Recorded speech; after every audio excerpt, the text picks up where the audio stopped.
Sorry to be Miss Doom and Gloom here, but for the last couple of days, how I've been feeling, like my honest feelings, are that Detroit has got our number.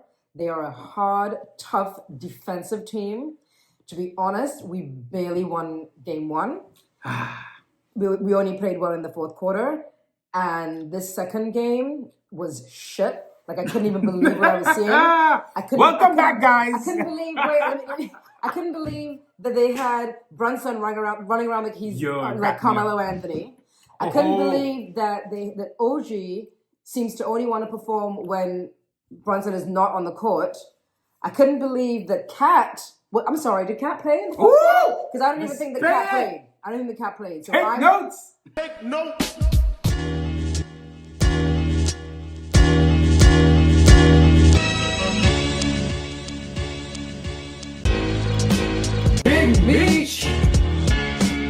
We're here. My man, Alan just did. It's different this time.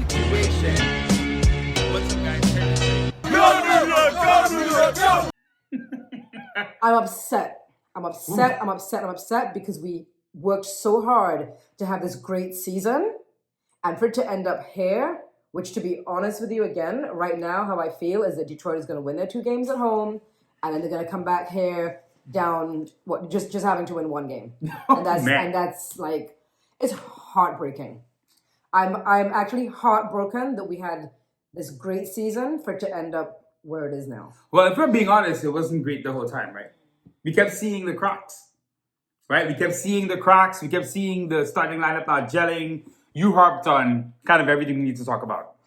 Jalen Brunson's the leading scorer in the playoffs. You don't need that. I'm not blaming Jalen specifically, though he deserves some of the blame being the point guard.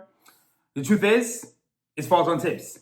It falls on what Tibbs is trying to set up. Mm-hmm. You know, we're trying to do read and react offense, so things are kind of free-flowing, but sometimes that leads to ISO basketball. And like, I think I could feel your anger about this because we did not build this team to then again play ISO basketball like we have 3 starters like us here. Like, what are we doing? Like, it just doesn't make sense. We literally built the You're team. playing right into their hands. We built the team so that we have 3 to 4 guys on the floor that can score 25 plus points. Right. That was the whole point. At any given night, any given time. There's no way that Cat can be not scoring for the entire second half. That's insane. There is no way that our bench scored 8 points. What the F is that?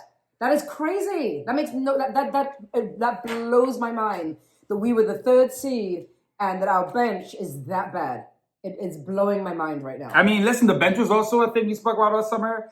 With Mikal Bridges, I extended a leash to him, but if we're being honest, you know, rumors of an overpay, people talking about overpay was months ago. But at this point, especially in that game, and listen, you don't want to hold someone to 1 game, but it has been a recurring theme this season at times, and he's had his games, but he misses 4 crucial shots down the end. Any of those changes the game. Yeah. But then again, we shouldn't have been in that position, right? Now, you did say that, you know, only the first game, you know, we were lucky to win that. Let's be honest, the second game was also tight. Just to say, it's not like they were blowing us out for most of it. Right. But it did end up down to the end. Look at what a low-scoring game that game was. That's Detroit playing defense. That's Detroit playing hard basketball. They played great defense. Yeah. They're relishing the opportunity to be here. Watching the game, it felt like they were completely overpowering us in every situation. The refs kind of killed us in the first half. But I got to say this, Jalen, you're my guy. We got to start some of the foul baiting. The moment I hated in the game, I'll tell you, the moment I hated in the game. When he put up the 6. Listen, Jalen Brunson saved this franchise. He just won, by the way, fully deserved clutch player of the year of the NBA today. He just won it, right? Okay. Captain Clutch, he's earned it. Jalen's game is not all foul baiting. If you look at his free throw rate, it isn't even as crazy as the guys like Harden and Embiid. People keep putting him in those conversations. It's not the same. But let's keep it a buck. What was going on in that Pistons game? He was trying to get Thompson out. And look, and I hate that. So it felt like the goal of the game. If you didn't know basketball and you didn't know about the point, it felt like the goal of the game was for us to foul out Thompson. And then he did it in this way. You know what? Also, it was almost cocky. I mean, it was. But I also don't look at Jalen as that person. Yeah. So it's kind of upsetting to see that. It was like, no, like you're bigger than that. You're bigger than that. You're better than that. Detroit was supposed to be that young team coming in we talk about having playoff experience, right? Exactly, Every year. I mean, we're building it. So We've now actually been building it all this this time. great playoff experience, and now that we're here, it feels like, how can we allow this young team to come in and dominate us, because they dominated us At the Garden. and Kate is pointing at Melo. These guys are, it's too much. Just to go back to your point when we were talking about Brunson. These mind games, well, it's not even mind games, because they're getting in his head. Right. Schroeder and Thompson are doing a number on Schroeder. Jalen Brunson, right? Schroeder. They're coming one after the other. They're making sure that they keep him bothered. And this is the thing. In the past, that would kill us. Right. It shouldn't kill us anymore. You should have other guys bring the ball up the court. Josh Hart, I gotta talk about Josh Hart. Oh. I love Josh Hart, but Tibbs is in love with him. Yeah. And he's killing our spacing. Cat, the whole point of getting a stretch five is so you can spread the court. But when Josh Hart is on the court, you don't have a stretch five anymore. It's going, And the thing is with Tibbs and Josh, and I love Josh. Josh Hart is the man. Let me just say this though. It's kind of unfortunate what happened, I would say, last year, because Josh Hart got, and even from the time he got here, he's been playing heavy minutes. Right. He's giving effort the whole game. He's making rebounds. He's making offensive rebounds. He's diving on the floor. He's making plays. He's getting out in transition. It's all good. But Tibbs likes that kind of player. And now he loves that kind. And now he loves him too much. So he's now penciled Hart in for 39, 40 minutes a game. Game one, Hart was in foul trouble. Right. Right? So Only reason he didn't play crazy extended minutes. Right. So now we're at this point where, again, Josh Hart's a valuable player, but should be giving you 25 minutes off the bench. I don't mean, let's just talk about off the bench. They may not change. The starting lineup has never truly worked the whole season. It's always been this kind of thing, trying to make it work. We were waiting for Mitch to get back to see if he could do some more two big lineups. My thing is this with Josh specifically, he can't be playing these minutes. He's a transition player, right? When it comes to half-court offense, he's not shooting the threes. He's not confident in his shooting right now. He's freezing up the offense. They're now putting a wing on Cat and putting a big on Josh, and they're getting away with it. Deuce has got to play some more minutes. You got to get some Deuce Brunson lineups out there, even if you're giving up size. I'll say this for Tibbs before you go off a little bit. We've spoken about this for years, right? Tibbs is going to be that guy potentially to get us where we need to be. But then he's not going to get us to that next step. Every year we try to see, is this the moment? Is this the moment? It's 5 years now, right? It's 5 years. I'll be honest. You and me spoke about this at the Garden. We were there. Game one. I said, go back a couple years. When we played the Heat, even though the Heat went to the finals, when we played the Heat, we thought we were supposed to win. We went into that round two, like, you know what? Yep. Don't get me wrong, the Heat are the Heat, but we were like, we got it. Yep. Last year against the Pacers, even with the injuries, we went in that series thinking, damn, we could get to the conference finals. Both years, we lose 6, we lose in 7. As far as I'm concerned, if you lose in round 1, he's done.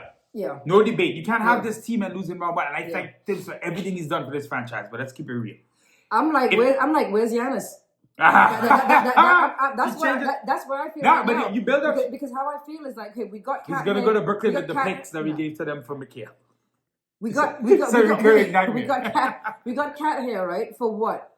We got Bridges here for what? These guys need to step up and play the kind of. I understand Bridges was he was the main guy with the Nets, and it feels like with him and OG, when Brunson is on the floor, they don't want to flex.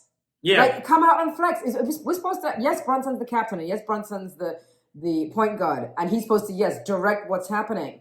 But he's got to do more than that. Wasn't he only throwing the ball? He didn't throw the ball. He wasn't throwing the ball to Cat. He wasn't throwing the ball to Bridges. Was it only Hart he was throwing the ball to?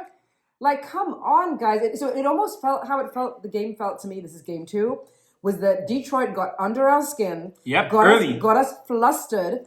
We're playing amazing defense all over us. Like, I felt claustrophobic watching the game. I felt like this watching how Detroit was guarding us. And I'm just so disappointed that we have come so far. I'm still wearing my Knicks gear. I'm out today in the streets still wearing my Knicks gear. But I know it's a matter of time before I hear the naysayers again. And I'm becoming one of them. That's how I feel. They were, that national TV game, too, did not go well for us. Didn't go good for Brunson on a national stage. I'm going to keep it up. I'm going to be honest. It always happens. Let's just, I always got to be the positive one. Hold on. Please prove me wrong. Listen, that's what I would say. A series is about adjustments, right? Let me eat my words. A series is about adjustments. Yes. Detroit adjusted after game 1. Right. We made the same run, well, not the exact same run. We made a run again, but this time we were able to stave it off. Right. We are a better team on paper. If these guys have pride, right? We've been in the playoffs before. They can't lose to this team. They can't go to Detroit and look like Detroit's a stronger team in this series. I'll tell you this: their fans are going to be their fans are batshit gonna crazy be, in Game 3 Their fans are going to be annoying because they have banned it's the New drought. York they have banned New York fans from going to the game, right? So that arena in Detroit is gonna be on It's fire. Detroit. You know it's gonna be like. It's gonna be rough. It's gonna be gritty, and that's how those guys play. And I love that for us. Where is our New York grit? Where is our actually? Are you gonna bring it up? Are you gonna say it? You gonna say it? That's the number one. That's the number one thing I feel actually watching them play. I feel like we feel like a soft team. I feel like we feel like everyone's nice. Everyone's decent, and I'm not getting, to be honest, Randall, Julius Randle, baby. DiVincenzo, Yeah. Hartenstein. Yeah. To be honest with you, right now, those are the three guys that I want back on the team. Ooh, well. Even Randall with him running around. Listen, Randall had a good game last night. Yeah, baby number 3. I saw his game last night.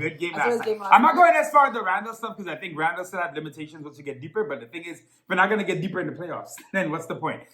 I'll say this last thing before we sign off. The team that Leon Rose put together is capable of playing good modern basketball, getting shit done, even getting to the conference finals. I know that sounds crazy. And obviously we'd have to get through the Celtics, which is another thing. But on paper, these guys can do it. I don't know if Tibbs is we watched this for years. Tibbs' offense, how much can it modernize? His defense, he's still playing drop. How much can he make sure he gets out on the shooters? And at this point, I'm telling you, if we lose in round 1, he has to go. And if you lose in round 2, if we lose in round one, and we only won one game, how are you going to feel? I mean, how are you really going to feel? Like, we win only one game, and Detroit comes back and busts our ass. Game 2 in the Garden. No. I'm not there yet. Detroit, you gotta get me the game. I gotta be in an elimination game before I'm considering this. All right, let's go Knicks. All right, let's go to Game 3. Listen, they're hearing all the criticism. That's all I'm gonna say. These guys have always responded. They've had a history of responding well. Okay.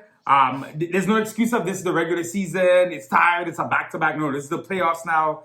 And you had a couple of days to mull over what was an embarrassing performance, right? Yo, what is this? I'm watching this red light going around the house. Yo, it's for my cat. It's for the cat. So my cat buzzing out there. Listen, y'all, if you're watching this video, we miss y'all. Thank you for watching the video. We'll be posting more in the playoffs, of course. Let's go Knicks. Let me know what you guys are thinking about the series in the comments.